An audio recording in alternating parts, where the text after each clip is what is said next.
अबसार आलम live के साथ। मैं हूं मैमुना सत्तार। आज हमारा लास्ट पॉडकास्ट 2024 का, इसके बाद आपसे अगले साल मुलाकात होगी। तो आज हमने सोचा कि क्यों ना एक ईयर इन रिव्यू कर लिया जाए, एक रिवाइंड कर लें कि क्या क्या हुआ इस साल। क्या ना होता तो शायद आज हम बेहतर होते या शायद बेहतर ना होते। इन सारी चीज़ों के ऊपर बात करेंगे, लेकिन सबसे पहले पाक अफ़गान जो एक बड़ा हीटेड इशू चल रहा है, इसको डिस्कस करते हैं। इस हवाले से कोई छोटी मोटी कोई ख़बर भी है या शायद कोई बड़ी ख़बर है, तो बात कर लेते हैं। अस्सलाम वालेकुम। वालेकुम अस्सलाम। मैंने कुछ गलत तो नहीं कह दिया इंट्रो में खबर के हवाले से? नहीं, आपने खबर पहले फोड़ दी है। हालांकि ऐसी कोई खबर पता नहीं, अभी ये पता चलेगा मुझे पता बातों चला के है कि कोई दौरान। खबर है। बात करेंगे तो पता चलेगा कि खबर है कि नहीं है। क्या मामला है ये? कल भी हमने डिस्कस किया था इसे, तो क्या कैसे अभी क्या कोई देखिए, डेवलपमेंट है? ये डेवलपमेंट तो हो रही हैं बहुत बिहाइंड द सीन, और एक बात बहुत वाज़ेह तौर पे अफ़गानिस्तान को बता दी गई है और पीटीआई को भी बता दी गई है कि जो ये जो दहशत गर्दी है टीटीपी की, ये बर्दाश्त नहीं की जाएगी किसी भी सूरत में। और पाकिस्तान ने जो अफ़गानिस्तान के अंदर जाके हमला किया है, और वो एक बहुत वाज़ेह मैसेज है, उससे कुछ वापसी नहीं होगी। और इसमें मैं आपको थोड़ा सा इस बात को हमें खोलना चाहिए, क्योंकि ये अहम बात है। इशू ये है कि जो अमेरिका और चीन का टसल चल रही है इस रीजन में, उसमें पाकिस्तान ज़ाहिरा एक जियो स्ट्रेटजिकली बहुत अहम हिस्सा है। और अब अफ़गानिस्तान जो है उसको भी इसमें इन्वॉल्व किया जा रहा है। इशू ये है कि सी पैक, चाइना के साथ ताल्लुकात, रोड लिंक और गवादर, क्योंकि चाइना प्लान ये कर रहा है कि अपने जो उसका सारा जो इलाका पाकिस्तान के साथ है, वहाँ से जितना भी उसकी इंपोर्ट एक्सपोर्ट्स हों वो खंजराब के रास्ते वहाँ से गुज़र के तो गवादर, और वहाँ से फिर वो आगे जाएं। अब अमेरिका को इस बात से मसला है। इशू ये हुआ है कि आपने, अगर आप पाकिस्तान के नक्शे को देखें, और अगर हमारे प्रोड्यूसर फौरी तौर पे पाकिस्तान का नक्शा दिखा सकें, तो उसमें आप देखें जो कश्मीर है इंडिया के साथ, इंडिया के साथ बॉर्डर हमारा लगता है कश्मीर है ना, तो जो पाकिस्तानी कश्मीर है उसमें वहाँ लोगों के अंदर एक अनरेस्ट है। अब आप ज़रा इमेजिन कीजिएगा नक्शे को, अगर आपकी ज्योग्राफी बहुत ज़्यादा ख़राब नहीं है तो। बहुत ख़राब है, लेकिन इतनी नहीं है। पाकिस्तान का मैप आ रहा है हमारी चलें, तरफ। आप उसको देखें, तो अगर प्रोड्यूसर भी दिखा सकें हमारे नाजरीन को मैप, तो वो जो कश्मीर है ना, उसमें अब आप देखिए क्रेसेंट बना हुआ है पाकिस्तान के इर्द गिर्द। कश्मीर अनरेस्ट है, खैबर पख्तूनख्वा में दहशत गर्दी हो रही है, जंग हो रही है अफगानिस्तान के साथ। आगे आप चले जाएं बलोचिस्तान, वहाँ एक इंसर्जेंसी, अलहदगी की पूरी एक जंग चल रही है, लड़ाई जंग है, वो मुसल्ला जंग चल रही है। तो अब ये पाकिस्तान के जो इस तरह करके ना सर के ऊपर से और पूरी एक आपकी साइड, ये एक खतरे का शिकार है। बीच में सिर्फ बचता है पंजाब और सिंध, जहाँ पे अवाम भी थोड़े सुकून में है, थोड़ी सियासी इस्तेहकाम भी है, और उस तरह की दहशत गर्दी भी नहीं है। क्राइम तो बहुत है, करप्शन भी बहुत है, वायलेंस नहीं है वैसे। लेकिन उस तरह का जो जो इंसर्जेंसी दहशत नहीं। गर्दी है, इंसर्जेंसी, वो नहीं है। अब असल जो टारगेट है ना इस सब का, ये सब कुछ करके इसमें इस्लामाबाद देखें कितना करीब है। अगर आप नक्शा देखें तो इस्लामाबाद बिल्कुल फंसा हुआ है बीच में। ये मार्गला की पहाड़ी की उस तरफ केपी है, और इस तरफ कश्मीर है, और बलूचिस्तान ज़ाहिर नीचे। तो उसमें दबाव बढ़ाया जा रहा है इस्लामाबाद पे, और निशाना है बलूचिस्तान। ये मैं आपको बता दूं, अगर पख्तून मेरे भाई बहन सुन रहे हैं तो उन्हें ये बात याद रखनी चाहिए कि अफ़गानिस्तान उनकी मदद नहीं कर पाएगा। ये जो उनको इस तरफ लाया जा रहा है ना, अलहदगी पसंदी की तरफ, और ये सारा जो इशू है, ये मुमकिन नहीं होगा। असल निशाना है बलूचिस्तान, कि अगर खुदा न खास्ता बलूचिस्तान अलग कर देते हैं वो पाकिस्तान से, तो आप सोचें कि यहाँ से लेके गवादर से लेके सिंगापुर तक अमेरिका डोमिनेट कर जाएगा। सिंगापुर ऑलरेडी अमेरिकी अड्डा है, अमेरिकी पोर्ट है। वो गवादर को ऐसा बनाना चाहते हैं अमेरिकी, जहां उनके मफादात का ख्याल किया जाए। पाकिस्तान नहीं ये चाहता, चाइना भी ये नहीं चाहता, और ये इस पे सारी जो ख़तरा है वो बलूचिस्तान को है। इसी वजह से हमने देखा है कि ये जो अलहदगी पसंद तहरीकें हैं, ये काफ़ी ज़ोर पकड़ी हैं जी 2024 जी, के अंदर। और उनके पास असला भी बहुत आ रहा है अफगानिस्तान से। लेटेस्ट असला आ रहा है ना, जो अमेरिकी छोड़ के गए हैं। मैं आपको याद है कल मैंने कहा था अमेरिकी असला छोड़ के गए हैं, तो कमर जावेद बाजवा तो पेंटागन में 21 तोपों की सलामी ले रहा था। आसिम मुनीर तो पेंटागन की मंजूरी से नहीं आया। अगेन ये तो स्टेट के फेलियर्स है ना। नहीं, फिर जो स्टेट रियल स्टेट ग्रीवेंसेस हैं आप उन्हें मैं एड्रेस नहीं करते। मैं 8-10 लोगों को स्टेट नहीं समझता ना, मैं नहीं मानता। मना ले, मुझे कन्विंस कर लें, लॉजिकली कन्विंस कर लें कि आप समझते हैं कि 8-10 लोग जो हैं उनकी हाँ, विजडम भारी है पूरे लोगों, पूरी पार्लियामेंट से, लोगों से। पॉलिसीज कौन बना रहा नहीं है? तो गलत जिसका है ना, भी विजडम है, वही तो पॉलिसी। अगर 8-10 लोगों का भी है अब तो विजडम पॉलिसीज अगर वो बना रहे हैं तो दे आर द स्टेट, ये आप कंट्रोल में है ना उनके। भाई, तो उस कंट्रोल को चैलेंज करना चाहिए ना। हाँ, उससे उस पे पैसे हम बात लेके कर हराम सकते हैं तो नहीं बिल्कुल। खाना चाहिए ना। जनरल फैज था तो उससे भी आप पैसे लेते थे। आईएसपीआर में जो भी जर्नैल थे उस वक्त उनसे भी पैसे लेते थे। ये मीडिया वाले जो लोग हैं और आज जो बैठे हैं उनसे भी ले रहे हैं पैसे, वही लोग जो आज भी फौज के खिलाफ जो कुछ गालियां पड़ रही हैं उसमें वो सारा जो काम कर रहे हैं सोशल मीडिया पे, जो फौज को गाली निकाल रहे हैं, ये मैं इतला दे रहा हूँ जिनको नहीं पता। वो फौज के अपने बंदे हैं मीडिया में। मैं ये खुल के बात कर रहा हूँ। जो फौज को गाली दे रहे हैं, जो खैबर पख्तूनख्वा में, बलूचिस्तान में, कश्मीर में लोगों को भड़का रहे हैं, वो आज भी फौज के अपने बंदे हैं मीडिया में। फौज के आईएसआई और आईएसपीआर आज भी उनको टुकड़े डाल रहा है। इससे बड़ी बात मैं और क्या कहूँ।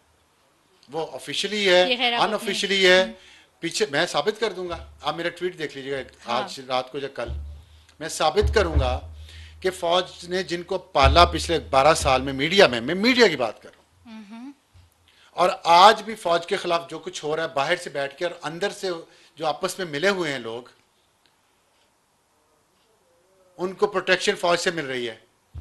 वही जिस नेक्सस की हम बात करते रहते जी, हैं कि वो मीडिया आज भी वाले एग्जिस्ट नेक्सस की, करता है मीडिया वाला नेक्सस जो है, एस्टैब्लिशमेंट मैं के इससे अंदर, वाज़ेह मिलिट्री बात और क्या एस्टैब्लिशमेंट के क्या अंदर। करूं।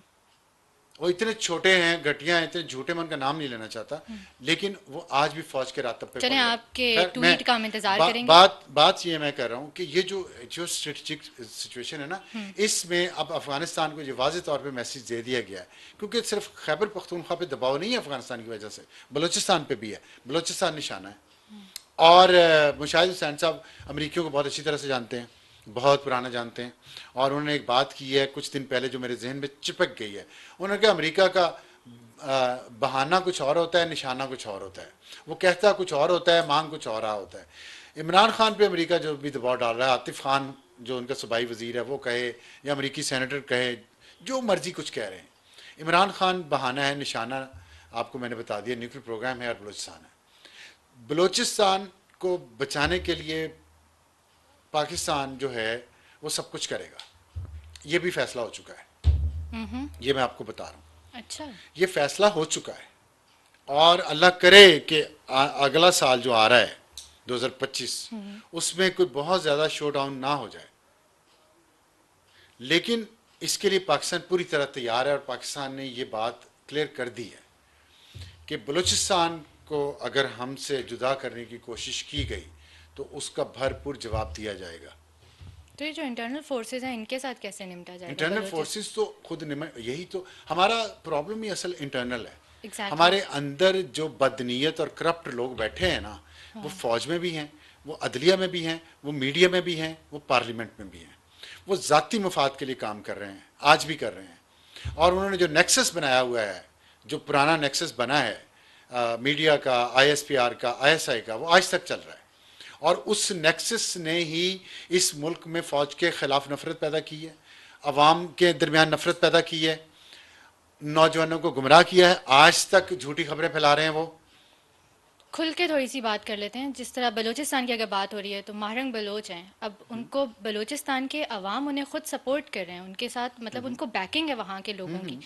तो फिर ये चीज़ कैसे एड्रेस होगी? महरंग अब वो मांग रहे हैं ना अलहदगी, अब बलूचिस्तान मांग रहा है अलहदगी। देखिए उसमें हमारी गलतियां बहुत हैं। हाँ, महरंग बलोच तक पहुंचने में हमारी गलतियां बहुत। महरंग बलोच तो आज है ना, लेकिन आप ये सोचना महरंग बलोच को कौन कौन सपोर्ट कर रहा है मीडिया में।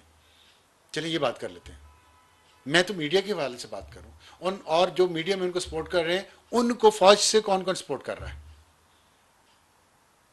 तो ये ऐसा एक कॉम्प्लिकेटेड साइकिल है जिसका जिनको मैं मैसेज देना चाहता हूं उनको पता है, उनको मैसेज मिल गया होगा कि मैं क्या बात कर रहा हूं। मैं सही है। बहुत इस पे डिटेल में नहीं जाना चाहता क्योंकि फोकस मैं अभी रखना चाहता हूँ अफगानिस्तान पे और जो बलूचिस्तान पे और खैबर पख्तूनख्वा पे जो दबाव। सही अब इशू ये है कि देखें, पाकिस्तान के सऊदी अरब से राब्ते हुए हैं, अगर आप खबर जानना चाहती हैं तो। और सऊदी अरब ने तालिबान को समझाया है, तालिबान हुकूमत को। तालिबान हुकूमत के अंदर भी बहुत सारे ग्रुप हैं, एक ग्रुप नहीं है। कंधारी ग्रुप अलग है, पंचशेरी ग्रुप अलग है, हक्कानी ग्रुप अलग है, उधर हेरात में वो सऊदी अरब अपना इन्फ्लुएंस इस्तेमाल कर रहा है कि पाकिस्तान और अफगानिस्तान के दरमियान इस वक्त जो टेंशन है ये कम हो जाए। अच्छा। और इसकी उम्मीद भी है। लेकिन अगर किसी ने शरारत की इसके बावजूद तो पाकिस्तान उसको सख्त जवाब देगा, क्योंकि मैंने आपको बता दिया है पाकिस्तान के इस वक्त स्टेक पे बहुत कुछ है बलोचिस्तान की रेफरेंस से। ओके, चलें। और इस पे कोई कॉम्प्रोमाइज नहीं किया जा सकता। ठीक तो है, ये तो खबर हो गई है। जी साल बिल्कुल। और 2000 मोहम्मद बिन सलमान को वो इन द पिक्चर हैं, Saudi Arab in the picture है, और अफगानिस्तान की हुकूमत जो है वो, और मोहम्मद सादिक जो हमारे नुमाइंदा खसूसी अफगानिस्तान के लिए, वो वहाँ से वापस आए हैं और उनकी मीटिंग्स हुई हैं यहाँ पे सबके साथ।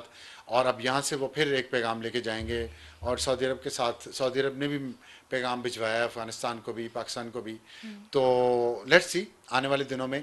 लेकिन अफगानिस्तान को एक वाज़ेह मैसेज दे दिया गया है कि आप या पुरानी हुकूमत की तरह चलें, तो या आप, हमने जो आपके लिए किया है उसकी कोई थोड़ी बहुत एहसानमंदी अगर आपके अंदर है तो वो दिखाएं और एक पुरअमन तरीके से पाकिस्तान के साथ रहें। नहीं रहेंगे तो फिर सही है। ठीक है, मैसेज तो आ गया हुआ है। साल 2024 एक छोटा सा रिवाइंड कर लेते हैं, क्विक कर लें। जनवरी से ही शुरू करें। पिछले साल इमरान खान साहब की सज़ाएं हुई और उसके बाद इलेक्शंस पे आएंगे, क्योंकि जाहिर है कि 2024 का सबसे बड़ा इवेंट वही रहा है। तो जो सज़ाएं हुई और उसके बाद, यानी कि हमें पता था कि इलेक्शन आने वाला है, 8 को इलेक्शन था और 30, 31 और 3, ये 3 दिनों में 3 सज़ाएं हुई। क्या अवॉइड नहीं किया जा सकता था उस सारी चीज़ को, और सो दैट इलेक्शंस में हम स्मूथली जाते? देखिए, ये हाइंडसाइट में हर कोई कहता है कि ये भी हो सकता था, वो ये भी हो सकता था, ये भी नहीं हो सकता था। तो लेट विजडम इसे कहते हैं, जो अच्छी बात है। लेकिन आप पॉलिसी मेकर नहीं है ना आप पॉलिसी इंप्लीमेंट करती हैं। आप होती तो शायद ये कर लेती। लेकिन जिन्होंने किया है, मेरा ख्याल है कि वो सही किया है या गलत किया है? सही या गलत कौम के तनाजुर में नहीं होता, अपने तनाजुर में होता है। ये उनको सजाएं इमरान खान को जो दी गई ना, वो गलत काम था इलेक्शन से पहले, और वो इमरान खान के हक में गया है। तो अब आप सोच लें कि जिन्हें सजाएं जल्दी से दिलवाई हैं वो इमरान खान के हक में फिजा को हमवार करना चाह रहे थे। व्हाट डू यू मीन हक में गया है? मजलूमियत का वोट मिलता है इस मुल्क में। जब 3 सजाएं हुई हैं, 3 केसेस तो में, उससे उसमें एक पहले केस भी वो था, पता ही था। एक केस वो था जिसमें उनकी बीवी और उनके निकाह का मसला था। तो ये खवातीन इस चीज़ को बहुत ज़्यादा उन्होंने नेगेटिव लिया उसके फैसले को। और दूसरे जिन 2 केसेस में सजा हुई है, तीसरे में भी हुई, उस पे मजलूम वो बन गए, विक्टिम बन गए। विक्टिम का वोट है, मजलूम का वोट है, और इलेक्शन से पहले आप उनको ये करवा रहे हैं। ये तो एक नाबीना शख्स को भी नजर आता है जिसको पाकिस्तान की सियासत का ना पता हो कि भी अगर आप इलेक्शन से पहले किसी को मजलूम बना देंगे तो हमदर्दी की लहर तो उठेगी, और लहर से उससे क्या फायदा हुआ? उससे फायदा तो नहीं हुआ ना। फायदा क्यों नहीं हुआ? जो मतलब आपने गवर्नमेंट तो नहीं बनने दी। अगर आप ये कहेंगे आप मजलूमियत का वोट पढ़वाना चाह रहे थे। गवर्नमेंट नहीं बनी तो इसका मतलब ये तो नहीं है कि उनको वोट नहीं पड़े, या उनको सीटें नहीं मिली, और या उनके पास स्ट्रीट पावर नहीं आई। हमदर्दी की लहर जो बन गई वो तो बन गई ना, तो लोग बाहर निकले और वोट भी डाले। आज भी हुकूमत नहीं बनी, देखिए उसके लिए बहुत सारे फैक्टर्स होते हैं। कोलिशन पार्टनर चाहिए थे, इस्टेब्लिशमेंट का मर्जी होनी चाहिए थी, और बहुत सारी चीज़ें। लेकिन वोट सबसे ज़्यादा तो पीटीआई को पड़ा है ना, नंबर ऑफ वोट्स। तो वो नंबर ऑफ वोट्स इतना ना बढ़ता, इतने लोग बाहर ना निकलते अगर सजाएं ना हुई होती इमरान खान को। अच्छा, बिल्कुल। तो इसलिए वो लोग बाहर निकलवाए गए और फिर भी हुकूमत नहीं बनाने दी गई। तो इलेक्शंस का जो प्रोसेस है, हालात जिसके कंट्रोल में बारे में किसके आज थे? भी हम डिफेंसिव हो जाते हैं कि हमारे यहाँ तो इलेक्शंस, मतलब जस्टिफाई करते हैं उस चीज़ को कि हमारे यहाँ तो होते ही इलेक्शंस ऐसे हैं। साल 2024 में हम खड़े हैं और हमारे अभी भी इलेक्शंस ऐसे हुए हैं। जी जी। आगे हमने कभी नहीं बढ़ना, हमने कोई हाँ, बेहतरी की तरफ कभी नहीं बढ़ना है, जाना। बढ़ना है, बढ़ना है, बढ़ना है, बढ़ेंगे तब जब हमारी नीयतें साफ होंगी। जब खान साहब ये कहेंगे मैं एंटी स्टैब्लिशमेंट हूँ और उनके लोग भी कहेंगे मैं एंटी स्टैब्लिशमेंट हूँ, लेकिन मैंने बात इस्टेब्लिशमेंट से करनी है सिर्फ। तो because the power lies with them. मैं 6 महीने बाद मेरी अगर विजडम नहीं रियल जागेगी। पॉलिटिक्स मैं की तो बात आज करें, ही बात जैसे करूंगा ना, आप मैं कहते तो हैं आज ही आपके क्वेश्चन। फार्मूला पे आए, आप कहते हैं रियल पॉलिटिक्स, हाँ, तो पावर टॉक्स टू तो फिर पावर। एंटी स्टैब्लिशमेंट ना कहें अपने आप को, आप कहें कि मैं अच्छी डील चाहता हूँ, मैं इसलिए ये प्रोपेगेंडा करवा रहा हूँ, मैं इसलिए लोगों को सड़कों पर मरवा रहा हूँ कि मुझे अच्छी डील चाहिए। फिर आप बात करेंगे कि नवाज शरीफ ने कल कह रही थी नवाज शरीफ ने क्यों नहीं इस तरह एहतजाज किया, इसीलिए नहीं किया, वो लोगों को नहीं मरवाना चाहता सड़कों पे। पीपल्स पार्टी लोगों को सड़कों पे नहीं मरवाना चाहती, एएनपी लोगों को सड़कों पे नहीं मरवाना चाहती।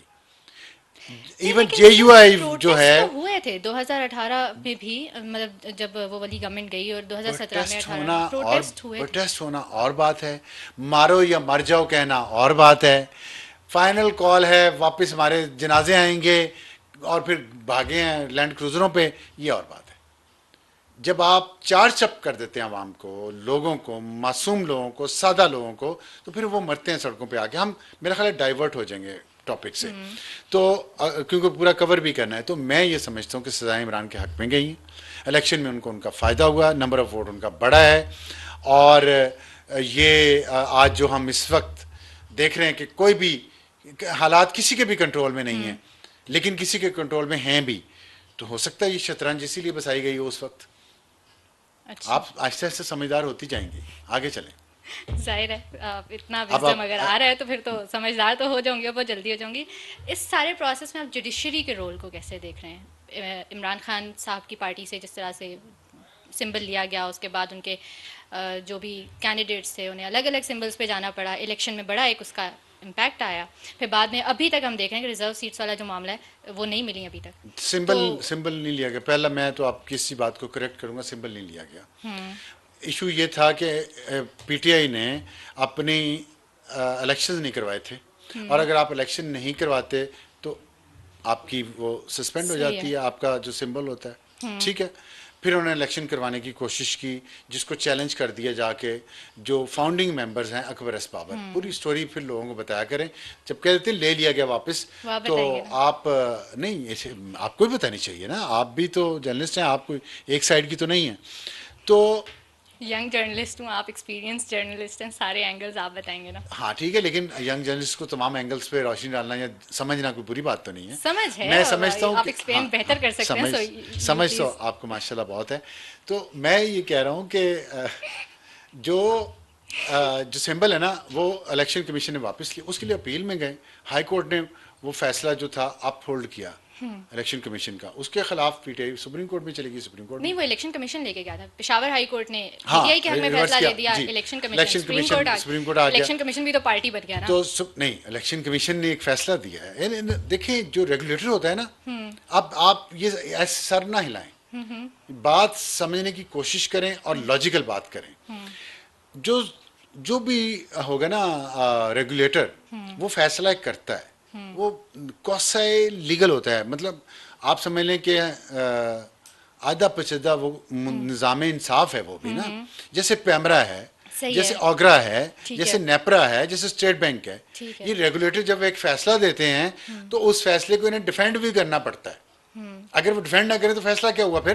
तो फिर तो अगर रिजर्व सीट्स पे सुप्रीम कोर्ट के जजेस ने फैसला दिया और उसके बाद उसको डिफेंड कर रहे हैं, लेटर्स लिख रहे हैं, तो फिर हाँ, उसके ऊपर कौन क्रिटिसिज्म क्यों कौन आ डिफेंड कर रहे हैं? सुप्रीम कोर्ट के जजेस, जो 8-5 वाला जो फैसला था रिजर्व सीट्स के ये ऊपर, जस्टिस ये मंसूर अली बात शाह, कैसे कनेक्ट कर रही हैं आप इससे? ऐसे कि अगर इलेक्शन कमीशन ने एक फैसला दिया और उसके बाद उसको डिफेंड करने के लिए वो सुप्रीम कोर्ट तक आ गए, कौन? Election election commission. कमीशन, हाँ तो इस तरफ फिर दूसरे जजेस हैं जो रिजर्व सीट्स वाले फैसले पे अपने फैसले को डिफेंड कर रहे हैं, हाँ, वो उस नहीं पर नहीं नहीं नहीं, क्रिटिसिज्म वो आ डिफेंड जाता कर रहे है। हैं लेटर्स के जरिए, मैं तो एक आपको कानूनी पोजीशन बता रहा हूँ, आप पर्सनल उसमें चली गई हैं। वो तो जजेस अपने पर्सनल लेटर्स लिख रहे हैं, वजाहतें जारी कर रहे हैं, उसकी बात कर रही हैं आप, वो मैं बात नहीं कर रहा भाई।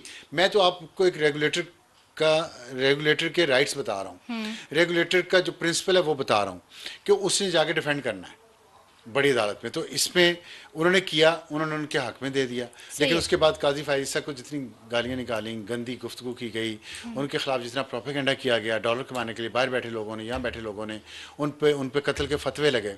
अब वो क्या, सब अब गलत है। अदलिया ठीक हो गई आप है, समझते उनके हैं जाने के बाद ठीक हो गई आप है। समझते हैं कि बल्ला ले लिया गया वो ठीक फैसला था? हाँ बिल्कुल ठीक, कानूनी तौर पे वो ठीक फैसला था। अब आप जब, लेकिन अगर उसको यूं देख लें कि लार्जर बेनिफिट के लिए, इलेक्शन के प्रोसेस को थोड़ा बेहतर बनाने के लिए अगर दे दिया जाता, जिसकी कि कॉन्स्टिट्यूशन में भी व्हाई डू एक यू, रीजन तो है। ठीक है, why do you want separate rules for PTI and separate set of rules for other political parties? I don't why? Want नहीं सेपरेट नहीं, रूल्स आपकी फॉर बात से ये पीटीआई लग रहा एंड है कि आप पीएमएल। चाहती हैं, आप या आप दूसरे लोग चाहते हैं, और मैंने पीटीआई का रवैया ये देखा है, वो कहते हैं हमने गलती की उसकी बात मत करो, जरूर हमने करें। कोई फ्लॉ है उसकी बात मत करो, हम कानून की खिलाफवर्जी करें मत बात करो। लेकिन तुम लोग जो है ना नहीं, हमारा साथ है। पीटीआई के ऊपर जितना क्रिटिसिज्म किया जाए, उनके लॉयर्स ने जिस आपका सवाल भी तरीके तो से, ऐसे ही है ना, आपका सवाल, कैसे? एक तरफ आप कह रहे हैं मैं हुकूमत में 3.5 साल रह के निकला हूँ, एक सूबे में आपकी 12 साल से हुकूमत है, अब आप पाकिस्तान की सबसे बड़ी सियासी जमात होने का दावा भी करते हैं, फिर आपके अपने प्रिंसिपल्स और कानून पे अमलदारी अगर ये है कि आप कहते हैं मैं नहीं कराता इलेक्शंस, या मैं बस गोलमाल करवाऊंगा, हाँ। लेकिन मैं सबसे सच्चा भी हूँ, मैं मुर्शद भी हूँ, मैं पैगंबर भी नौज़बिल्ला हूँ, मैं ईमानदार भी हूँ, ये इतना तजाद, आप या तो गलत कहें, behavior या तो है। आप कहें कि हमारे राइट्स खत्म हो गए उससे बोलने हम के, क्रिटिसाइज कर क्वेश्चन सकते करने हैं, के। लेकिन लोगों को तो उस मतलब वो भुगतना तो हम नहीं इस पे चाहिए फंसे ना, रहेंगे, आगे नहीं बढ़ सकेंगे।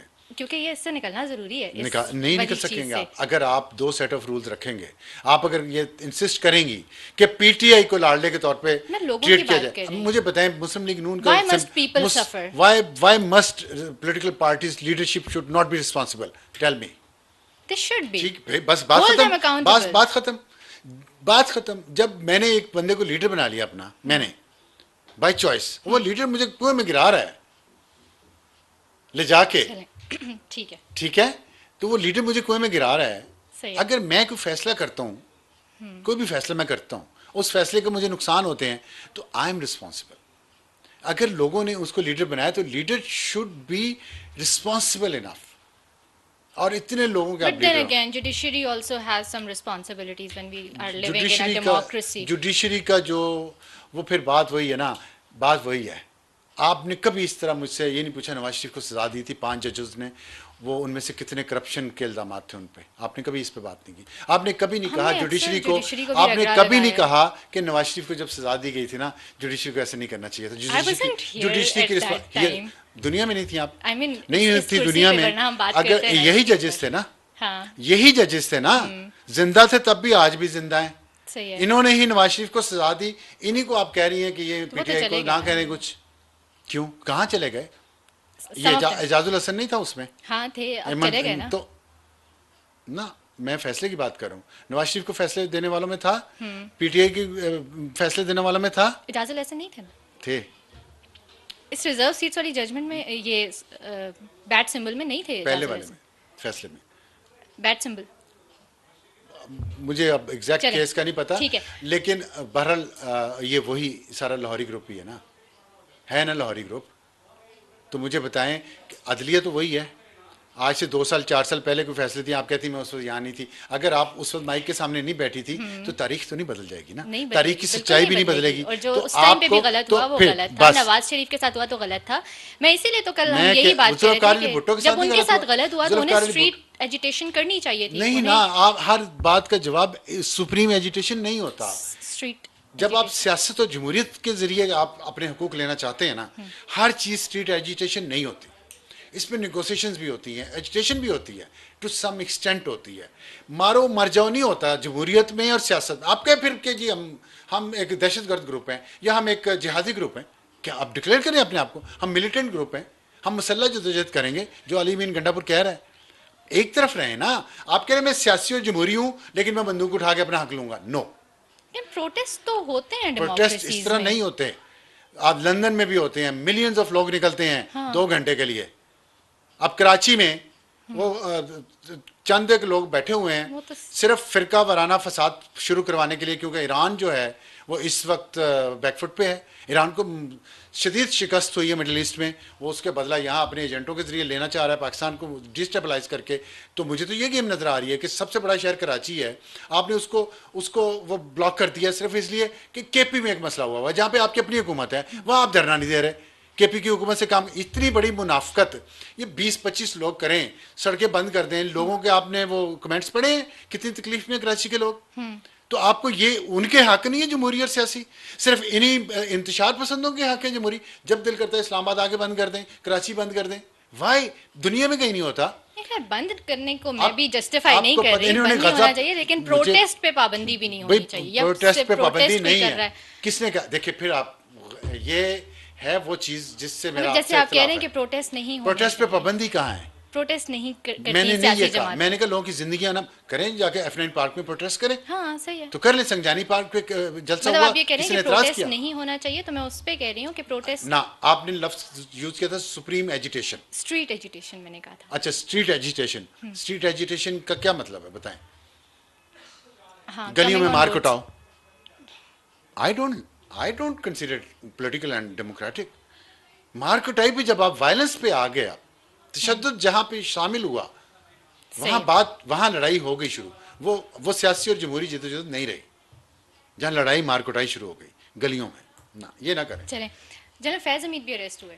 हाँ, बहुत बड़ा काम हुआ, और इसलिए बड़ा काम हुआ कि पहली बार पाकिस्तान की तारीख में, और लोगों को लगता था लिफ्ट कराई गई, उन पे हाथ से नहीं डाला जाएगा लेकिन उन्हें लिफ्ट करवाई। हाँ, मैंने भी उन्हें लिफ्ट नहीं करवाता था, वो कहते थे।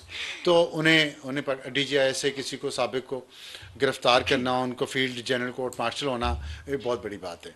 और मैं समझता हूँ कि it's a step in the right direction. और मैं ये भी समझता हूँ कि बात यहाँ तक रुकनी नहीं चाहिए।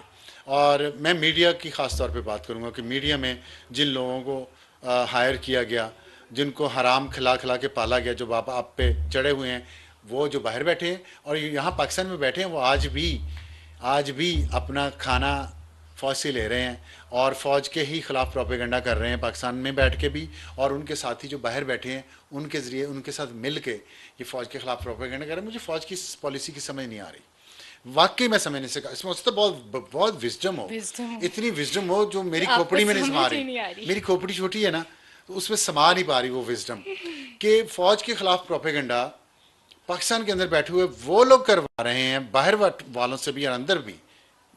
वीडियोस और ऑडियोज और कंटेंट एक्सचेंज हो रहा है। We are too naive to understand उन this. लोगों के जरिए जो यहाँ बैठे हैं और फौज से आज भी हराम की कमाई ले रहे हैं, इससे ज़्यादा और क्या कहूँ। तो जनरल फैज़ का बहुत अच्छा है, लेकिन फ़ौज को ये भी देखना चाहिए कि मीडिया में जो कुछ उनके लोगों ने किया और आज भी कर रहे हैं, ये जब तक लोगों का जहन गंदा करने बाज नहीं आएंगे, हम आगे नहीं बढ़ पाएंगे। तो और जनरल फैज़ का केस का फैसला भी आना चाहिए 2025 में, मुझे उम्मीद है। चलिए हम उस तरफ आते हैं कि 2025 में क्या क्या होएगा, तो फिर आप बताइएगा कि आप ये एक्सपेक्ट करें या नहीं। 2025 में अभी नहीं, अच्छा अभी हाँ, होल्ड ऑन। तो फैसला आएगा जनरल फैज़ का इंशाल्लाह। अच्छा, 26 अमेंडमेंट भी कह लें, कंप्लीट कर मिसाल होनी चाहिए इसमें, किसी की ज़ाती ख्वाहिश जो भी हो या ज़ाती रंजिशें जो भी हों, मुल्क और कौम के लिए जो बेहतर हो वो फैसला होना चाहिए। मैं तो उसको सपोर्ट करूँगा, और उसमें ज़ाती अगर मुझे कोई सेक्रीफाइस भी करना पड़ा, आई डोंट माइंड। मुझे कोई उनसे शिकायतें जो थी मैंने पब्लिक कर दी हैं। मेरा यही है सब कुछ। और उन्होंने अगर जुर्म किए हैं, उनको सजा मिले, नहीं किए तो छोड़ देना, मुझे कोई एतराज़ नहीं। 26th अमेंडमेंट भी पास हुई है। डू यू थिंक कि पार्लियामेंट ने स्पेस गेन की है इससे? Yes and no. और उसकी वजह यह है कि इसमें 26th अमेंडमेंट जो पास हुई है ना, इसमें सिर्फ पार्लियामेंट का रोल नहीं था। ये एक हाइब्रिड गवर्नमेंट है, ये तो आपको पता है ना। तो हाइब्रिड गवर्नमेंट में ये जो पाकिस्तान की सिविल और मिलिट्री की आदत है, दोनों का ये कंसेंसस था कि ये होनी चाहिए, और उन्होंने ये की है।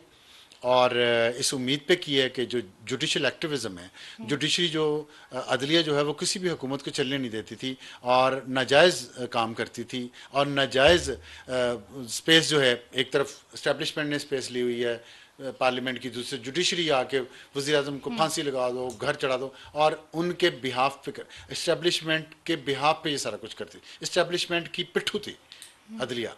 अच्छा। अब अदलिया के पास आपने वो कुल्हाड़ा वापस ले लिया जो वो इस्टेब्लिशमेंट के इशारे पे सिविल वज़ीराए आज़म की गर्दनों पे चलाती थी। इतना फ़र्क पड़ा है, और मैं इस फ़र्क को सपोर्ट करता हूँ।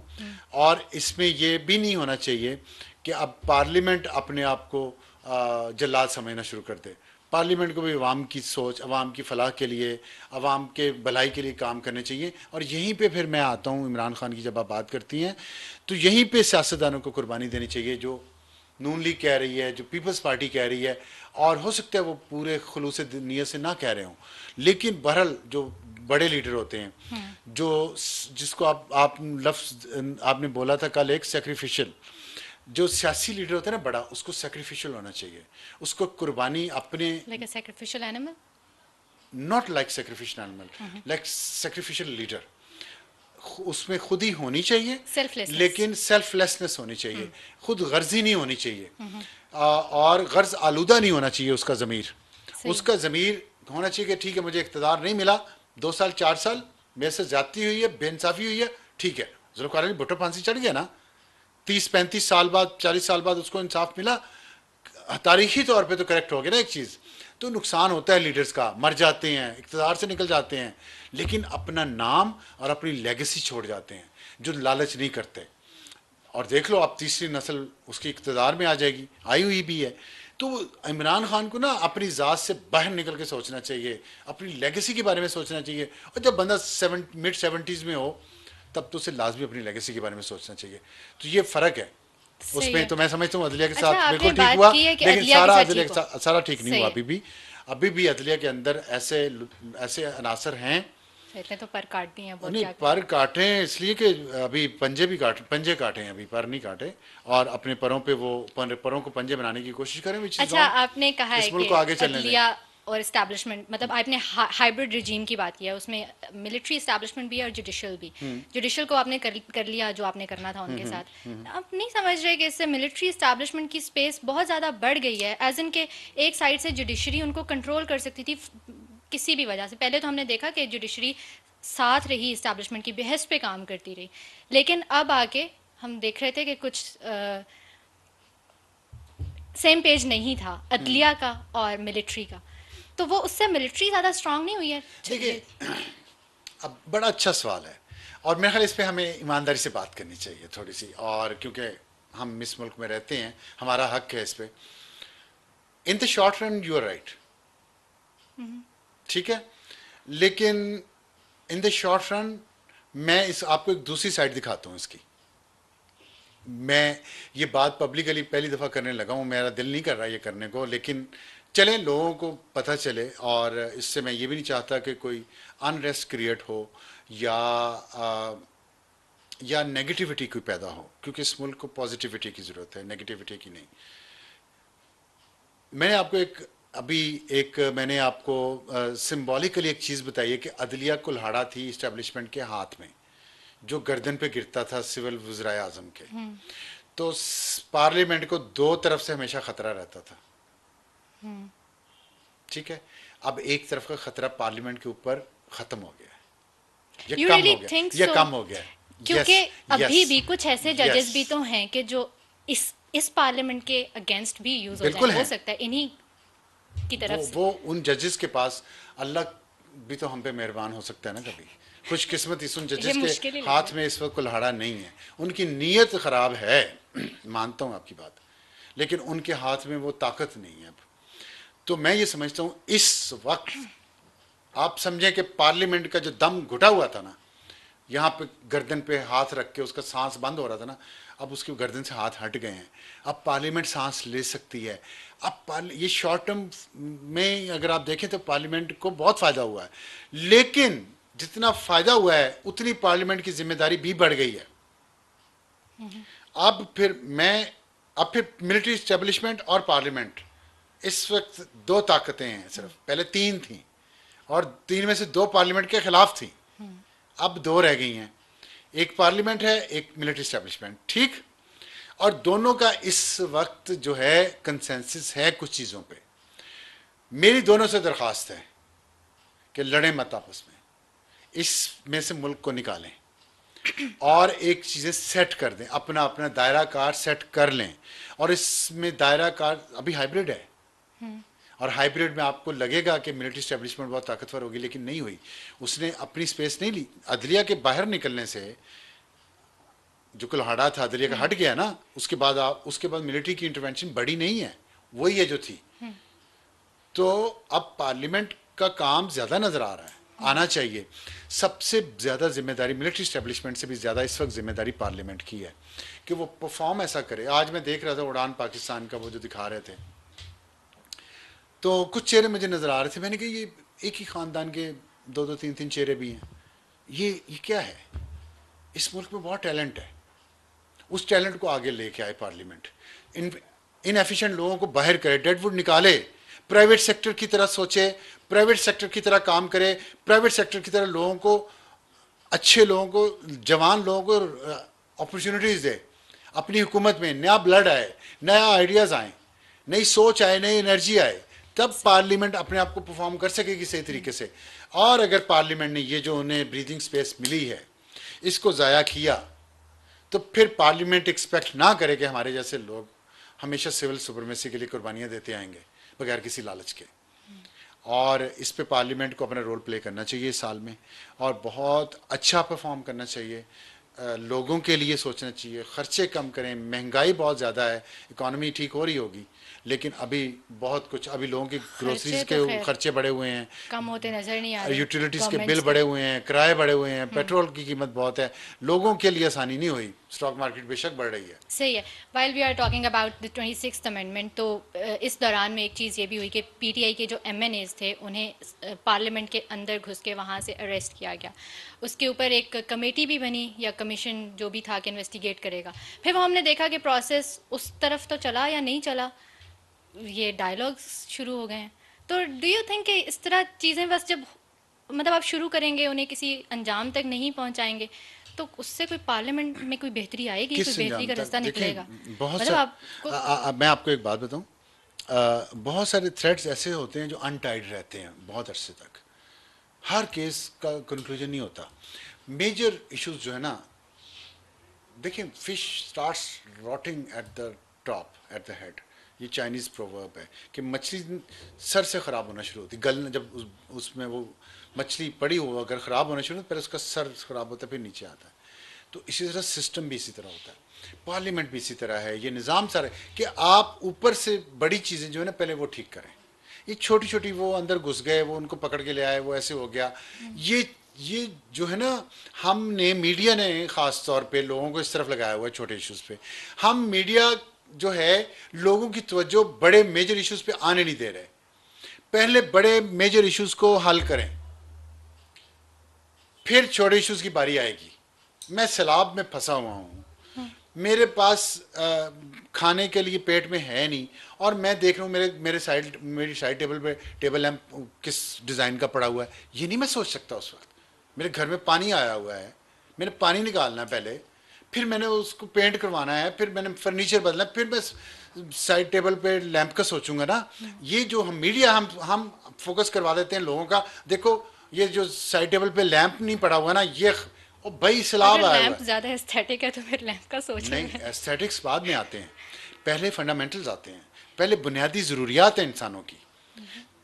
फूड है, शेल्टर है, हाउस, घर है, खाना है, तालीम है, सेहत है, सड़कें हैं, मतलब ये सारी चीज़ें होंगी तो हम आगे बढ़ेंगे। तो इस पे फोकस करें, इन चीज़ों को ठीक करें, इंफ्रास्ट्रक्चर को ठीक करें, इकोनॉमी को इकोनॉमिक ग्रोथ बहुत लो है इस वक्त, उसको बेहतर करें। तो ये तब जाके ये चीज़ें जो है ना किसी स्टेज पे, और ये मीडिया को करना चाहिए। तो मैं ये समझता हूँ कि मेजर इश्यूज जो हैं उनको पार्लियामेंट सॉल्व करे, मुज़ाकरात कामयाब हों और मिनिमम कॉमन एजेंडा हो जाए तमाम सियासी जमातों के दरमियान। लेकिन मुझे ख़तरा तो नहीं, मैं कहूँगा मुझे यकीन है कि पाकिस्तान से बाहर बैठे कुछ लोग हैं और उनके एजेंट यहाँ बैठे भी हैं जो मीडिया में भी हैं और जिनको फ़ौज के अंदर से भी सपोर्ट हासिल है। वो ये चाहते हैं कि इमरान खान मुज़ाकरात ना करे और वो दबाव डाल रहे हैं। अब तो इमरान खान भी मुझे लगता है उनका हॉस्टेज है, इमरान खान फंसा हुआ है। इमरान खान मुज़ाकरात करना चाहता है, उसकी सारी लीडरशिप यहाँ की मुज़ाकरात करना चाहती है, बुशरा बीबी मुज़ाकरात करना चाहती है और मुफाहमत करना चाहते हैं, क्योंकि इन सबको समझ आ गई है कि लड़ लड़ के दीवार से टकरे मार के नहीं जीत सकेंगे। जो मैं कह रहा हूँ आपको, अपनी कुर्बानी दे देना, या तो खुद गोली के सामने खड़े हो ना, लीडरशिप वर्कर्स को आप खड़ा कर देते हैं, खुद भाग जाते हैं, ये ना करें ना। मैं आपको कहूँ आप जाके take a bullet for me और मैं खुद पीछे बैठा रहूँ कमरे में, इट्स नॉट पॉसिबल। मुझे अपने जूनियर से पहले गोली मुझे खानी चाहिए। तो ये नहीं कर सकते ना, तो फिर लोगों को ना मरवाएं। तो खान को समझ आ गई है। मसला ये है कि बाहर जिनके डॉलर लगे हुए हैं ना, हमारे प्रोग्राम में लोग आते हैं पीटीआई के, वो ये बात करते हैं कि ऐसा गंदा से गंदा और गलीज कैरेक्टर का शख्स बाहर गया है, और मीडिया के थे बहुत सारे उसमें से, जो बाहर बैठ के प्रोपेगेंडा कर रहे हैं पाकिस्तान के खिलाफ, जो नफरत फैला रहे हैं पाकिस्तान के खिलाफ, जो वहाँ पे पैसे बना रहे हैं सोशल मीडिया के ज़रिए, और चंदा इकट्ठे कर रहे हैं लॉबिंग करने के नाम पे, और ख़ुद उनकी मौजें लगी हुई हैं। खान यहाँ जेल में है, लीडरशिप मुश्किलात में है, और आगे बढ़ नहीं पा रहा, ना मुल्क ना पीटीआई। पीटीआई आपके ख्याल में इक़्तिदार में नहीं आ सकती? अगर पीटीआई सही रास्ते पे चले, पुरअमन रास्ते पे चले, जब भी इलेक्शन होंगे इक़्तिदार में आ सकती है। ये कोई मैं बहुत बड़ा आपको फॉर्मूला तो नहीं बता रहा, लेकिन वो जो दोहरी शरीयत वाले हैं ना, सरप्राइजिंग है और वैसे। उनके साथ उनके यहाँ एजेंट जो हैं, जिनको फौज के लोग ही सपोर्ट कर रहे हैं अंदर से अभी भी, वो असल प्रॉब्लम की जड़ है। वो खान को चाहते हैं, खान अल्लाह माफ़ करे, वो चाहते हैं खान की ज़िंदगी रहे ना रहे, वो चाहते हैं खान जेल में सारी उम्र बेशक रहे, लेकिन लड़ जाए मर जाए। ये नहीं होता। सियासत और जमहूरियत ऐसे नहीं होती, आप भी समझें।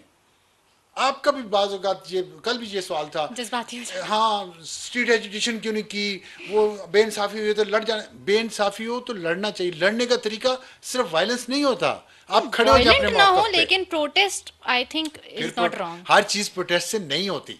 सर आप एहतजाज करेंगे तो आपने प्रोटेस्ट करके देख लिया? ये मैं मानती हूँ करके देख लिया, क्या ये मिला? मैं मानती हूँ कि बताएं। प्रोटेस्ट लास्ट सोल्यूशन मैं होना आपको चाहिए। एक और एग्जांपल देता हूँ, last very solution. Very humbly, जी, प्रोटेस्ट लास्ट सोल्यूशन होना चाहिए, there I agree with you. you very लेकिन much. यहाँ पे प्रोटेस्ट के बगैर कुछ होता भी तो नहीं है, नहीं। कोई कुछ सुनता भी तो नहीं है। इस कल्चर को खत्म होना चाहिए कि नहीं होना चाहिए? होना चाहिए। होना चाहिए ना, तो फिर अकल इस्तेमाल करें ना। किस लिए अकल? अकल ने किस लिए दिया? आप कहते हैं मैं ज़्यादा स्मार्ट हूँ, मैं ज़्यादा अकलमंद हूँ, तो फिर इस्तेमाल करें, स्मार्टनेस इस्तेमाल करें। तो वायलेंस क्यों? मैं आपसे मुराद आपके लोग, पाकिस्तान के लोग, पीटीआई के लोग, मुझे एक बात बताएं, 2014 से, ठीक है, राहील ने, तारिक ने, और फिर उसके बाद बाजवा, फैज़, रिजवान भी था बीच में एक। ये जनरल तारिक कौन है वैसे? आप काफ़ी जिक्र करते हैं। तारिक खान वो राहील शरीफ के साथ कोर कमांडर था एक, और अच्छा। वो ये सब वही है ना, मैं क्या कहूँ, अब इसको छोड़ें। ठीक है। ये इमरान खान के ज़रिए इस मुल्क में जिन्होंने फसाद फैलाया है ना, वो ये उनमें से एक शख्स है, आसिम सलीम बाजवा। तो इनकी वजह से इस मुल्क में फसाद है सारा। अब तो उनको तो कोई फ़र्क नहीं, गोल्फ खेलते हैं आराम से, ठीक है, और हैप्पी आवर है। खैर, मैं ये बात कर रहा हूँ कि 2014 से, आप प्रोटेस्ट की बात कर रही हैं ना, 2014 से इस मुल्क में क्या हो रहा है? 12वां साल शुरू हो, 2025 शुरू हो रहा है ना, कल से 12वां साल शुरू हो जाएगा। 2014 से आज तक मुझे हिसाब दे दें, ये सारे जिनका मैंने नाम लिया, साथ इन जजेस को मिला लें, आसिफ सईद खोसा को, साकिब निसार को, अजमत सईद शेख को, एजाजुल एहसन को, एजाज अफजल को, और भी जितने भी हैं इनको मिला लें साथ। फिर ये मीडिया के लोग जो हैं इनको मिला लें, एयरवाइक के ओनर्स को मिला लें, बोल के ओनर्स को मिला लें। आप बताएं 14 साल में आपने जो किया इस मुल्क में, आज कॉस्ट एंड बेनिफिट एनालिसिस करके दिखाएं ना मुझे, बताएं क्या खोया क्या पाया आपने अपनी साजिशों से। इन तमाम लोगों से मैं इंडिविजुअल से पूछता हूं, मेरे सामने बैठे हो तो मैं इनके मुंह से सामने पूछूं, बताओ तुमने क्या खोया और क्या पाया 11 साल में, 12 साल में? बताओ, जवाब दो मुझे, क्योंकि मैं टैक्स पे करता हूं, जिससे आज भी आप लोगों की याशियां चल रही हैं, रिटायरमेंट के बाद भी, जजों की भी, जर्नलों की भी, और हमारे टैक्स के पैसे से मीडिया वालों के, जर्नलिस्टों के मुंह में भी हराम का लुकमा जो डालते हैं फौज के लोग, वो भी हमारे टैक्स के पैसे ही है ना, आज भी डाल रहे हैं उनको। मुझे बताएं इन 12 सालों में क्या लॉस एंड वो क्या होता है, कॉस्ट एंड बेनिफिट एनालिसिस करें ना, बताएं इस मुल्क को क्या दिया क्या लिया। इस सारे हंगामों ने, आप एजुटेशन हो जाए, हर चीज़ प्रोटेस्ट नहीं होती, may be the last resort, उसका भी टाइम लिमिट होता है। ये नहीं आगे बैठ गया जी मैंने जी 226 दिन, पता नहीं कितने 326 दिन धरना दिया तो बड़ा आपने रिकॉर्ड कर लिया, कायम आपका उसमें आ गया Guinness book of world record में। सो व्हाट, मुल्क ने क्या गेन किया उससे? एपीएस का वाकया हो गया, इतने बच्चे शहीद हो गए फौजियों के, अपने इस कौम के बच्चे, क्योंकि तवज्जो इधर थी। और राहील शरीफ तो वो दोस्त था कोर कमांडर एपीएस का, वाकये के वजह वहाँ पे कोर कमांडर था, उसके खिलाफ कोई एक्शन नहीं हुआ। इतनी बड़ी नाअहलियत क्योंकि सियासत में मुलव्वस थे ना। तो मैं ये सवाल पूछता हूं आज, तो कॉस्ट एंड बेनिफिट एनालिसिस करें, क्या खोया क्या पाया।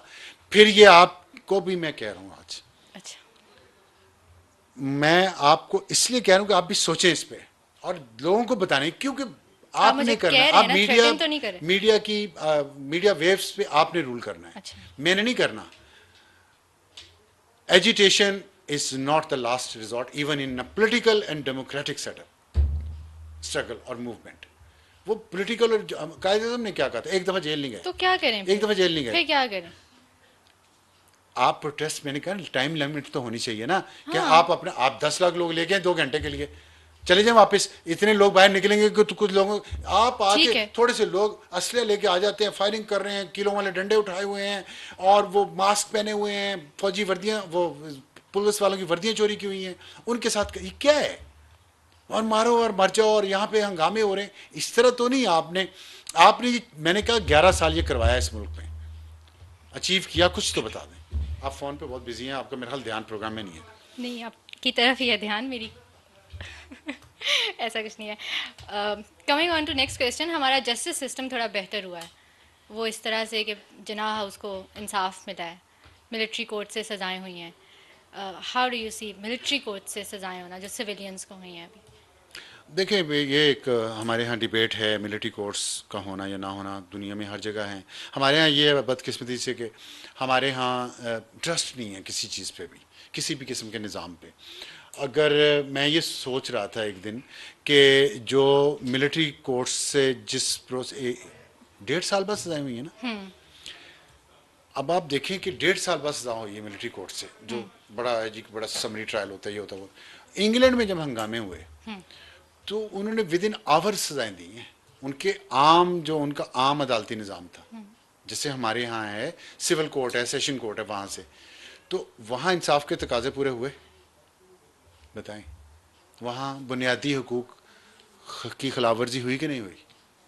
आप देखें, एक बंदा लेकिन आया, अगर आप उस पर किसी इल्ज़ाम और है, के एक मिनट ठहरें, बुनियादी। एक बंदा आया, हाँ। अब सारा आलम आया, उस पर इल्ज़ाम है, इसने बस को आग लगाई, डबल डेकर को, लंदन में। साथ सीसीटीवी फुटेज आ गया जज के सामने कि ये देखें ये आग लगा रहा है। जज का हाँ गिल्टी, 10 साल अंदर। सही है। ठीक, ठीक है। काफ़ी है? हाँ। बताएं, काफ़ी है? If there is a video evidence. तो पाकिस्तान में क्या ऐसे हुआ तो फिर क्या मसला है आपको? आपने टीवी पे देखा नहीं, जिसको जितनी सजा हुई है साथ उन्होंने उसकी शक्ल नहीं दिखाई, वो वहाँ पे हंगामा कर रहा है। नहीं, ठीक फिर है। इसके बाद जब एविडेंस आ गया, एविडेंस आ गया, अब आपको मसला सिर्फ ये है कि मिलिट्री रूट या सिविलियन रूट, ये मसला है ना। Yes. तो अपने निज़ाम को बेहतर करें, इसको बेहतर करें ना, कि आपकी अदालती निज़ाम, हम तो अब तो अदलिया को आपने क्या कर कहते लिया ना, हैं, आपने ये जो अदलिया बड़े को बड़े, भी ये जो एक ही अपने। चेंबर से 3-3 जजेस आ जाते हैं, हाँ। एक ही चेंबर इतना काबिल फाइक लोगों पे है कि उसमें से 3 जजेस उठा के ले लिया आपने। बाकी पूरे दुनिया में, पूरे मुल्क के चेंबर्स में से इतने काबिल जजेस, वो खत लिखते रहते हैं एक दूसरे को। वो अदालती निज़ाम को ठीक कर दे, मेरे को, मैंने करना है, मैंने करना है, करे ना। हमने तो स्ट्रगल की, खून निकला मेरा उस वक्त भी, अदलिया की तहरीक में भी मेरे सर पे लगा। तो इफ्तिखार चौधरी साहब आए थे तो हमें लगता था कि ये जी बस अब अदलिया ठीक हो जाएगी। आपके हीरो थे। इसलिए समझाता हूँ हाँ, आपको, लोगों को मैं सही है। इसलिए समझाता हूँ कि ऐसे हीरोज मत बनाएं, इंसान समझें इनको। हीरो, खैर हम अंधे होकर नहीं चल रहे थे, हमें भी उस वक्त पता था और हम लोग वो चीज़ भी एक्सपोज करते रहे साथ साथ। लेकिन उस वक्त हमारी स्ट्रगल में एक बंदा हमारे लिए स्पेस ले रहा था, अदालती निज़ाम के लिए, सिविलियन निज़ाम के लिए, एक मिलिट्री डिक्टेटर से जो 10 साल से इक़्तिदार में था, हमने इसको सपोर्ट किया, दैट्स इट। और मैंने आपको बताया कि उस वक्त हमें लगता था, वो 2008-9 की बात है, आज 2025 शुरू हो गया। इस दौरान अदालती निज़ाम पाकिस्तान का बेहतर क्यों नहीं हुआ? किससे पूछूं? इन सियासत ज़दा जजों से, इन करप्ट जजेस से पूछूं? बताएं ना, ये जजेस जवाब देना। हम पार्लियामेंट के 2 वज़ीर-ए-आज़म इन्होंने घर भिजवा दिए मुंतखब। अपनी जुडिशरी का क्या हाल है? आप तो एक करप्ट जज को सजा तक नहीं दे पाए, वो करप्ट होता है उसको दिखाते हैं जाके पर्दे के पीछे, ये देखो तुम्हारी करप्शन, वो इस्तीफा देके घर चला जाता है। अल्लाह खैर से, पेंशन भी मिल रही है, स्टाफ भी मिला हुआ है, गाड़ी भी मिली हुई है, हमारे टैक्स के पैसे चल भी रहे हैं, उसके पेट्रोल भी मिल रहा है, हराम खाए जा रहे हैं। अल्लाह खैर से, किसी को नहीं। डिसइंफॉर्मेशन भी बहुत पीक पे रही है। जी जी जी, वैसे कभी भी कम मुझसे नहीं ज्यादा रहती। किसको तजर्बा होगा हाँ। इस डिसइंफॉर्मेशन का? ये क्यों कहा है आपने? ये बस ट्वीट करूंगा, ट्वीट करूंगा। अच्छा। पाकिस्तान से बाहर एक जो, अच्छा, ये आज ही जो पहले आपने शुरू में भी कहा है कि आप एक ट्वीट करेंगे, हाँ हाँ हाँ, देखते हैं मैं क्या देखता ट्वीट आ रहा है। हूँ, मैं झूठे को घर तक छोड़ के आऊंगा, बस ये आपको बता दूं। और मैं दिखाऊंगा लोगों को असल चेहरा कि कितने मक्कार और झूठे लोग हैं, और ये मक्कार और झूठे लोग हैं जिनको आज भी फौज के अंदर से सपोर्ट हासिल है। और ये मक्कार और झूठे लोग फौज के खिलाफ प्रोपेगेंडा चला रहे हैं, आधे बाहर हैं आधे यहाँ हैं, और यहाँ वाले फौज की सपोर्ट है उनको, और यहाँ वाले बाहर वालों को स्पॉन्सर कर रहे हैं, अच्छा, पिछले 11 उनको महीनों सब से कुछ प्रोवाइड कर रहे हैं। कैसा कैसा नेक्सस है ये इस मुल्क के साथ? सिंसियर है ये लोग? सही है, इंतजार करेंगे ट्वीट का। आपको पता है आप क्या कह रहे हैं, अभी छोड़ें फिलहाल यार, हम बस समझ नहीं क्या सकते करूं ये क्या मैं है, इन लोगों लेकिन का। फिर पिछले कहते हैं अबसार बोलता बहुत है और जज्बाती बहुत है, आप थोड़े कम और फिर जज्बाती कहते होके हैं कह कि दिया ओ करें। अबसार की तो पांचों घी में है। अच्छा, हाँ, ये भी है। वो जिस भी अच्छा, बात पे कहते हैं, जेलस होते हैं बाजों का। चलें, खैर कोई बात नहीं। ये आप बता दीजिएगा हमें बाद में, अगर आप नहीं, मैं यहाँ बताना भी बता चाहें तो। सकता हूँ, मुझे इससे कोई नहीं है। 17 फरवरी से एक्स भी बंद है, और ये इसी डिसइंफॉर्मेशन की वजह से बंद है कि चूंकि बहुत ज़्यादा डिसइंफॉर्मेशन हो गई, मैं इस quote and quote fake news बहुत हो गई है, हो गई है, फिर क्या करें? तो एक्स बंद कर नहीं, दिया। ये जी मैं इससे एग्री नहीं करता ना, क्योंकि थैंक यू अब वेरी जो मच। मुझे मजीद इन्फॉर्मेशन मिली है उस पर तो मैं बिल्कुल नहीं एग्री करता। और इन्फॉर्मेशन मैंने आपको बता दी है कि पाकिस्तान के अंदर रहने वाले वो लोग जिनको फौज ने पाला पोसा बड़ा किया, उन सांपों को दूध पिला के, जिनको आज मान रहे हैं कि हमने सांप पाले, कुछ सांपों का तो मारखोर ने इतराफ़ जुर्म कर लिया है ना, लेकिन कुछ सांप अभी भी हैं जिनको पाल रहे हैं, वो सांप भी इनको डंग मार रहे हैं अभी भी। तो ट्विटर बंद करने का क्या फायदा? आप उन सांपों को दूध पिलाना तो बंद नहीं कर रहे, वो सांप जिनको आप दूध पिला रहे हैं और वो दूसरे सांप बाहर बैठे हुए सांपों को दूध पिला रहे हैं, आपका दूध कैसा है? और वो बाहर बैठ के पाक फौज को और पाकिस्तान को गाली निकाल रहे हैं, और यहां से फिर उनको ऐसा साइकिल बना हुआ है डिसइंफॉर्मेशन का, झूठ का और फेक न्यूज का। एंड यू सी गेटिंग तो ब्रेक। और उस पर ट्विटर बंद कर दिया आपने, एक्स बंद कर दिया। जो जेन्युइन लोग भी उस पर बात करते हैं वो भी नहीं कर पा रहे, और वो जो करना चाहते बाहर बैठे हुए उनको आसानी है, वो तो कर रहे हैं। हम नहीं कर सकते, हम सच भी नहीं बोल सकते, वो झूठ भी बोल रहे हैं, फैला भी रहे हैं, और उनको यहां से कंटेंट प्रोवाइड कर रहे हैं वो लोग जो फौज के पाले हुए हैं, आज भी फौज उनको पाल रही है। तो सोचें। और फिर एक और बात आपको बताऊं, तो असल जो प्रोपेगेंडा हो रहा है ना, वो टिकटॉक और इंस्टा के जरिए हो रहा है। मैं ये नहीं कह रहा वो बंद कर दें, आपको शक्ल बन गई आपकी कि वो बंद करवाने जा रहा हूँ, मैं ये नहीं कहता बंद कर। देखें, बंद करना इज़ नॉट द सॉल्यूशन, आप काउंटर करें उसको। उसके लिए यूनिक, फिर मैं कहूँगा बी स्मार्ट, तो आप कहेंगे हम कैसे स्मार्ट हूँ। हर लड़ाई मुक्के से नहीं होती, ये मुक्का ही है। यही कल्चर आपका भी है, आपका। मैं मेमूना को कह रहा हूँ, और मैं उन लोगों को कह रहा हूँ जो सड़कों पे एजिटेशन करना चाहते हैं, और मैं अपने अरबाब इख्तियार को ये बात कहना चाह रहा हूँ कि आप सबकी सोच एक जैसी है, पीटीआई की भी, अगर मेरे राइट्स एस्टेब्लिशमेंट की भी, इन्फ्रिंज हो रहे हैं तो पॉलिटिकल फिर पार्टीज की भी, मैं अक्सर एजिटेशन की तरफ आप जाऊंगी। मीडिया के लोगों की भी। लड़ो, बंद कर दो।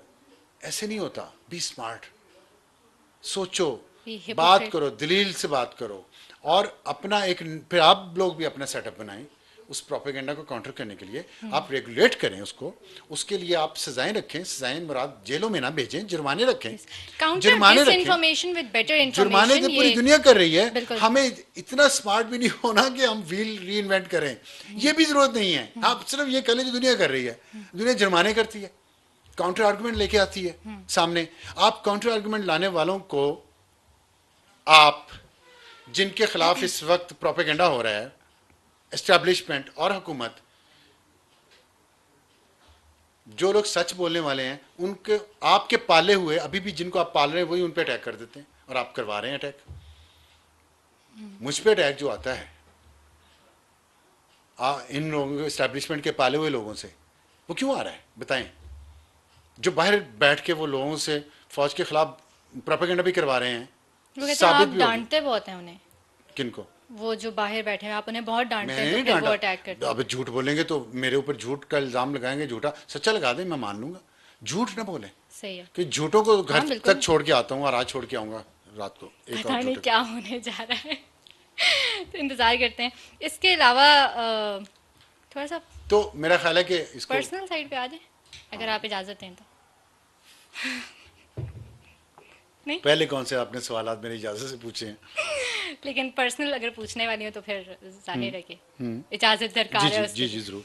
हाउ वाज इट फॉर एक यू? चीज़ रह गई, मैंने लिखा हुआ था पॉइंट, यस कि एक प्लीज। अच्छी खबर भी आई थी कि अरशद नदीम ने जेवलिन थ्रो में हाँ, गोल्ड मेडल जीता कुछ ओलंपिक्स में। अच्छी खबरें भी पाकिस्तान को रही, जाहिर है पहली बार क्रिकेट में भी। ज़िंदगी में एक इंडिविजुअल एथलेटिक किसी फील्ड में गोल्ड मेडल मिला, और वो जिस जगह से, जितने गांव से उसने जिस तरह प्रैक्टिस की, गुर्बत में, मिडिल क्लास, फिर वो आगे बढ़ा और जिस तरह वो टॉप तक गया है, मुझे बहुत खुशी हुई थी उस बात की। और ऐसे लोगों को, ऐसे एग्जांपल्स पाकिस्तान में हैं। बहुत टैलेंट है इस मुल्क में, इस मुल्क में बहुत टैलेंट है, और बहुत छोटी छोटी जगहों से आता है, और उस टैलेंट को मौका नहीं दिया जाता। ये मैं आपकी किसी बात का भी जवाब दे रहा हूँ। उस टैलेंट को मौका नहीं दिया जाता, मेरिट पे होते हैं वो। इनको मौका दें, ये मुल्क के लिए बहुत कुछ करेंगे। लेकिन हम इतने ऊपर बैठे हुए लोग इतने लालची और ख़ुद गर्ज हैं, हमारे पेट भरते नहीं हैं, पैसे से, दौलत से, शोहरत से भरते ही नहीं है कभी भी। और इतना हम लोगों को, यंगस्टर्स को मायूस करते हैं, उनको मेरिट पे अपॉर्चुनिटीज़ नहीं देते। और फिर ये होता है कि जो इस मुल्क में हो रहा है, लोग नौजवान मायूस हो रहे हैं, 25-25 लाख रुपया दे के वो समंदर में जाके डूब जाते हैं। और यहाँ 25 लाख रुपया किसी काम पे लगाएं तो शायद वो इस मुल्क में बहुत कुछ कर सकें, लेकिन उसके लिए हुकूमतों को पॉलिसी बनानी पड़ेगी, इस पर हम बात करेंगे किसी वक्त। लेकिन नौजवानों के लिए एक मिसाल है अरशद नदीम। मेहनत करो, आगे बढ़ो, और मायूस मत हो। अल्लाह पे भरोसा करोगे ना, तो अल्लाह रास्ते आपके लिए ऐसी ऐसी जगहों से खोलता है कि जहां आप तसव्वुर नहीं करते, आपके अपने तसव्वुर नहीं कर रहे होते कि ये शख्स जो है, इसको कभी इसके मेरिट पे मौका मिलेगा ज़िंदगी में आगे बढ़ने का या नहीं, लेकिन मिलता है। अल्लाह पे भरोसा होना चाहिए। सही है। आपके लिए पर्सनली कैसा था ये साल 2024? आपका कमबैक भी हुआ है स्क्रीन के ऊपर, जाहिर है इस साल में नहीं हुआ, लेकिन ज़्यादा टाइम आपने गुजारा, आपने मेरे सवाल भी शुरू किया, पॉडकास्ट भी शुरू हुआ। इसके अलावा भी अगर कुछ पर्सनली कोई ग्रोथ, वैसे होती है स्टेज पे भी ग्रोथ? हाँ, ग्रोथ तो होनी चाहिए। अगर ना हो तो फिर इंसान जो है ना वो, देखिए, गोद से गोर तक, माँ की गोद से लेके कब्र तक इंसान सीखता है। और मैं इस पे ईमान की हद तक मेरा इस पे है एतमाद, ईमान है मेरा ये, और मैं कोशिश करता हूँ मैं सीखूं। और मैं आपको यकीन, ये बात शायद इस पे यकीन नहीं आएगा कि मेरी टीम जितनी है आप समेत, वो यंग लोगों की है, और मैं आप लोगों से बहुत सीखता हूँ, आपसे बहुत सीखता हूँ कि how to control unpleasant things या वैसे ये मेरा एक अलग से सवाल था वर्ड्स या आपसे। इश्यूज। अच्छा चलिए, इस पे कर लीजिए, मैं नहीं बोलता तो कर उसमें। लें, अब आप कर लें बात। मैं मैं वैसे ये पूछना नहीं चाह रही थी कि आपने कुछ चॉइसेस भी आपको मेक करना पड़ी हैं, तो डू यू रियली आज आर मैंने, you really happy with them और यू देखिए, रिग्रेट देम मैंने इन एनी मैंने वे? आज आज आपसे आपके अपने ग्रुप में एक क्लिप शेयर किया था। जेन जी के बारे में एक क्लिप चल रहा था कि जेन जी को हायर नहीं किया जाता, हायर करने में प्रेफरेंस नहीं है। जो बड़ी कंपनीज हैं, जो सक्सेसफुल कॉरपोरेशन जो हैं, कॉरपोरेट सेक्टर जो है, ठीक, हाँ, वो जेन जी को हायर नहीं करता, क्योंकि उनके जो वर्क एथिक्स है, जो लाइफ गोल्स हैं, वो वियर्ड हैं, अजीब हैं, अजीब जिसे कहते हैं वो हैं। अब उसमें, और वो इंडियन एक टीवी चैनल पे वो प्रोग्राम चल रहा था, फर्स्ट फोर्स। और उन्होंने बहुत सारी उसमें क्वालिटीज़ गिनवाई जो क्वालिटीज़ नहीं हैं, फ्लॉज हैं, ड्रॉबैक्स हैं जेन दैट जी को यू अगर हायर करना हो। थिंक बाय द वे, लेकिन लेकिन लेकिन मे बी वो फ्लॉज हमें बड़ा हेल्प करते हैं हमारी पर्सनली भी, देखें, हर प्रोफेशनली। तरीके का कॉल है कि आपने आपके और आपके बच्चे और दौर से होते हैं, उनको उसी यस, तरह मैं ये समझता हूँ। मैं नहीं डरता इस चीज़ से, मैं, मेरे में खौफ नहीं है हाँ, इस बड़ा बात रिस्क लिया आपने क्योंकि आपकी टीम बहुत यंग है। का। रिस्क और मैंने इसलिए लिया कि I know how to fly the plane, तो मुझे इससे कोई फ़र्क नहीं पड़ता, प्लेन गिरने लगेगा मैं संभाल लूँगा। और मैं ये समझता हूँ कि जो एनर्जी है ना यंगस्टर्स की, और जो आइडियाज़ हैं, न्यू आइडियाज़ वियर्ड हो सकते हैं, वियर्ड हो सकते हैं। बल्कि मेरा तो आप लोगों से झगड़ा ये रहता है कि आप लोग पुराने आइडियाज़ को पकड़ के घुमाते रहते हैं, लस्सी बनाते रहते हैं। Let lose your creativity, let lose your invention, क्या होता है, Imagination. Innovations, imaginations. तो क्रिएटिविटी होनी चाहिए, करें आप लोग ये। और मुझे अच्छा लगता है, तो मुझे मैं इस पे रिग्रेट तो हर वक्त ही है खैर कि क्या मैंने कर लिया, लेकिन at the end of the day इंशाल्लाह जब कुछ अरसा गुजर जाएगा तो आप सब लोग बहुत तरक्की करेंगे, and that will be my pride only. मुझे इस पे कोई वो नहीं है, मैं नई नस्ल से डरता नहीं हूँ, लेकिन उनकी एक दो चीज़ें ऐसी हैं जो उनको ये सोचना चाहिए यूनिवर्सल वैल्यूज़ होती हैं।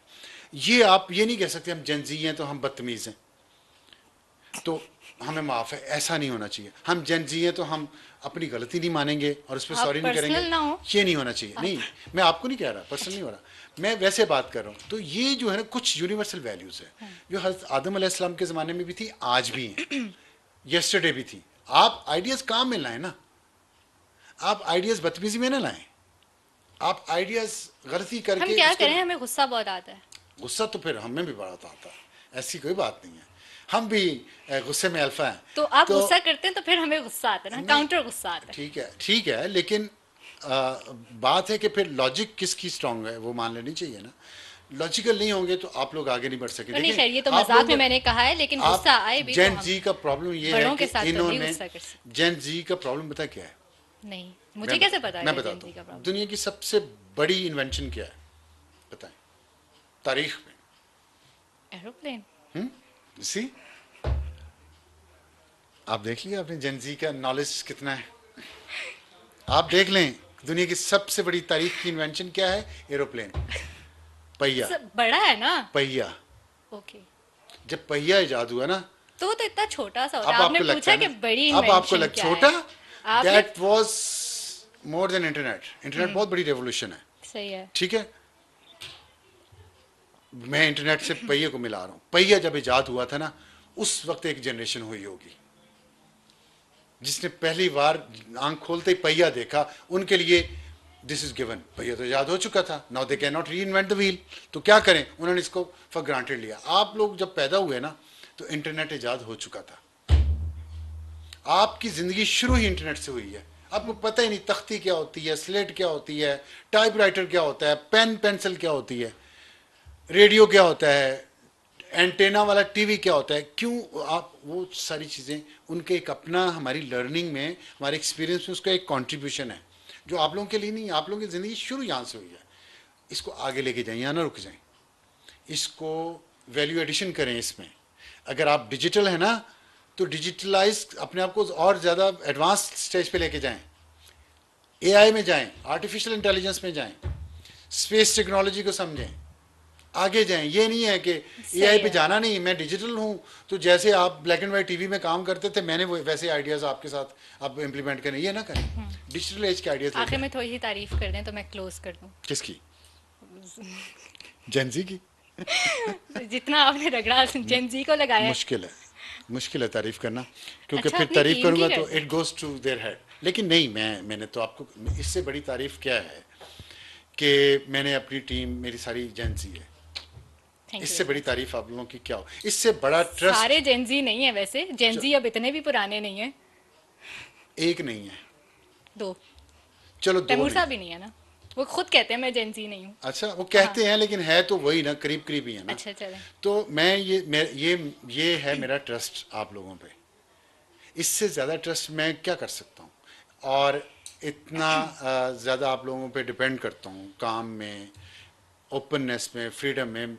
आर्गुमेंट्स भी होती है, बहस भी होती है, गुस्सा भी आता है, रोना धोना भी होता है, सब चलता है ना। तो जाहिर है लेकिन टीम में लेकिन जेनजी रखेंगे तो फिर रोना धोना तो होएगा। तो लेकिन This is what ये we do रोना भी best. एक universal This is what we do best, रोना भी by एक the way. यूनिवर्सल वैल्यू है। जेन जी भी रो सकती है, बेबी बूमर्स भी रो सकते हैं। हाँ, लेकिन वो ऐसा रोते नहीं है। रोते हैं, अच्छा, रोते मैंने आपको बताया एक का, और वो आप लोगों से ज़्यादा रोता है, ये मैं आपको बता दूँ। कभी उससे मुकाबला में ना पड़ जाइएगा, वो बहुत रोता है। तो और इसलिए ये जो है ना, मेरा तो एतमाद है, लेकिन जेन जी को मैं ये चाहता हूँ वो भी मुझ पे एतमाद करें, और उसी तरह अंधा एतमाद करें जिस तरह मैं जेन जी पे अंधा एतमाद करता हूँ, और उन्हें कहता हूँ आप स्टीयरिंग व्हील पे बैठें और चलाएं इस गाड़ी को, मैं पीछे बैठ जाऊंगा और मुझे इस पे कोई मसला नहीं है। बिल्कुल, इस बात में तो कोई आई डाउट एम नहीं है। Happily riding the bus driven by Gen Z. आप हमें बहुत फ्रीडम देते हैं काम करने की और और मेरी आइडियाज। तारीफें नहीं करें, मुझे ये नहीं चाहिए, मुझे सिर्फ ये है कि ट्रस्ट करें और छोटी मोटी चीज़ें होती है ना, इसको भूलें, आगे बढ़ा करें। ये आप कह रहे हैं कि जो आप हमें डांटते हैं उसको भूल जाएगा। ये मेरी चलिए डांट जो है ना, मेरी डांट ये सही। घी के घूंट हैं। मेरी वालदा कहा करती हैं कि ओदे कोट माँ प्यो दी डांट के ओदे कोट होंदे। वो तो अच्छे नहीं होते। तो क्यों, देखिए जेन जी है ना, पहले वाला से पूछो। चलें, देसी ठीक है। घी के घूंट जो होते थे ना, वो नेमत होती थी किसी दौर में। सही है। तो थैंक यू मुहावरे सो तो मच। पुराने बने हुए हैं ना। थैंक यू सो मच, आपने काफ़ी टाइम दिया, आज काफ़ी बोले हैं आप। अच्छा। और पर्सनल क्वेश्चंस भी आपने करने दिए हैं। तो ऑन दैट नोट 2024 का लास्ट पॉडकास्ट कुछ और। तमाम सब लोगों को नए साल की मुबारक। अल्लाह ताला पाकिस्तान में सलामती और खुशहाली लाए, सबको खुश आप रखे। खा जाया करें मेरा टाइम भी। और बोल नहीं, मैं मेरी तरफ से, सही है, ठीक। आपने भी दोबारा बोलना है ना, तो नहीं नहीं, मुझे कह बस रहे मैं हैं ये क्लोज कहना करें, मैं क्लोज करने चाहता लगी थी। ताकि ठीक लोग है, हो गया। लोग उनके लिए आसानी हो। ठीक है जी, happy new year and take care. अल्लाह हाफिज़।